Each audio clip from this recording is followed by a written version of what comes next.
Oil worker paraded as IMO police station attacker, family colleagues kick. Condemnation has continued to trail the arrest of a River State-based oil worker, Kashmir Ibe, by operatives of the Imo State Police Command. Kashmir, who was in Imo State to bury his father-in-law, was arrested alongside four others shortly after gunmen razed the Oji Divisional Police Headquarters in Owerri last Tuesday. The police had paraded the oil worker and four others and described them as suspected masterminds of the attack on this station. Kashmir's family, classmates, and social commentators have flared up the police for allegedly arresting innocent passerby. Okay, Kashmir's elder brother Chinedu told our correspondent that his sibling was on his way to buy a casket for the burial of his father-in-law when he was arrested. Chinedu said it was laughable and smacked of lack of professionalism for the police to tag his brother, who had a visible means of livelihood, a bandit. Well, calling on the police to free him, Chinedu and Kashmir's means of income and the oil company B works for in River State were traceable. Kashmir's university classmates have also called on the state commissioners of police, Abutu Yaro, to release him. Uyo Undukwe, who spoke on behalf of the class of 2013 of Environmental Technology Department of the Federal University of Technology, Owerri, said the police were holding an innocent man who was adding value to the society. Undukwe said, "I was the class representative from 2008 till we graduated in FUTO.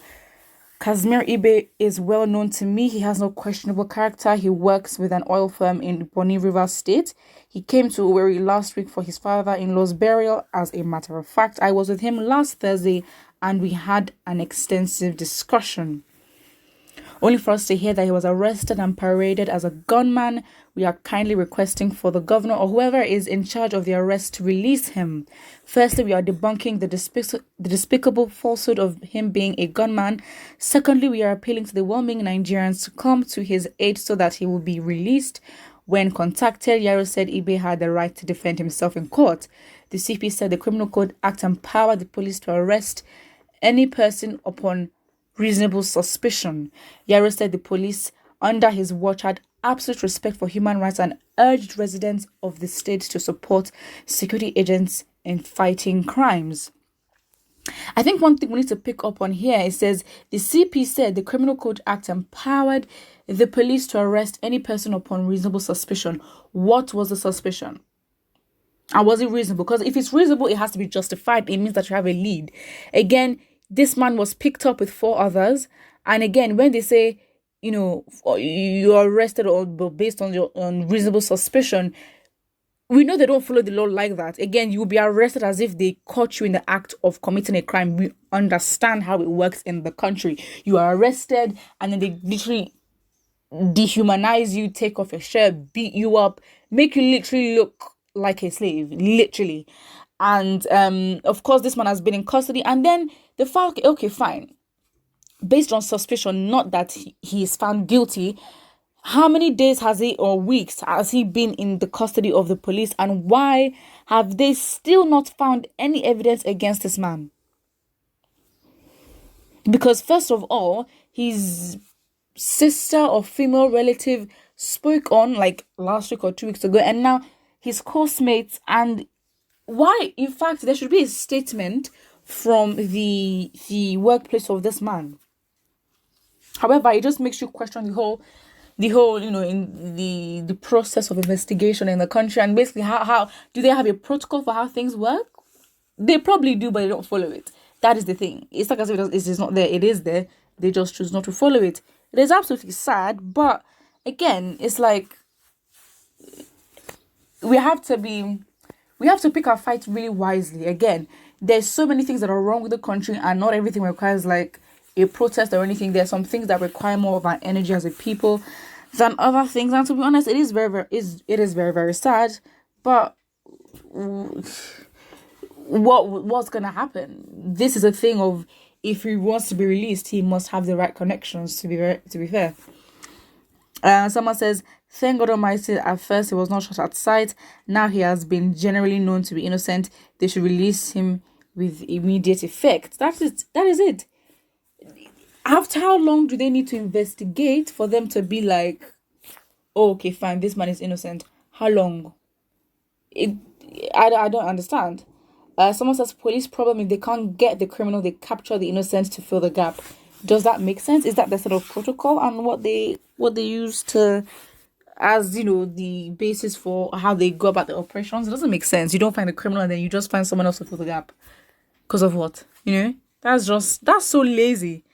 Someone says these criminals in police uniform usually enter markets, restaurants, bars, etc., and arrest and torture innocent people who knew nothing on why they are arrested. Very true. And then there is proof sufficient.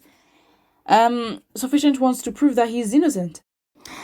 Another person says Nigerian police is good at indiscriminate arrest, taking innocent citizens, parading them as criminals, and lock them up. Honestly, this thing for power is such a I think we need to question it in the country. I think we have a thing for power and the abuse of power or the drive to get power, because honestly, it's a really deep-rooted issue even when you look at every aspect of a Nigerian person's life, because again, the way the police mistreat, and this person says indiscriminate arrest, it is so true. This thing of power, I think we need to break it in this country because it is really a deep-rooted issue and we need to analyze it. Honestly, it is such a, in so many aspects of family life, of religion, of how we interact with each other. Obviously, we deeply, value respect and age and all that, but still it gets to a point where we just abuse our power sometimes. And, because of some cultural or societal views, we let people get away with things just because they have that power to, of course. So it's like, you can look at it in sibling relationship, you can look at it in the court and the people, police and the people, the religion, how the benchmark or the idea of how men and women are supposed to relate. That power balance is just everywhere.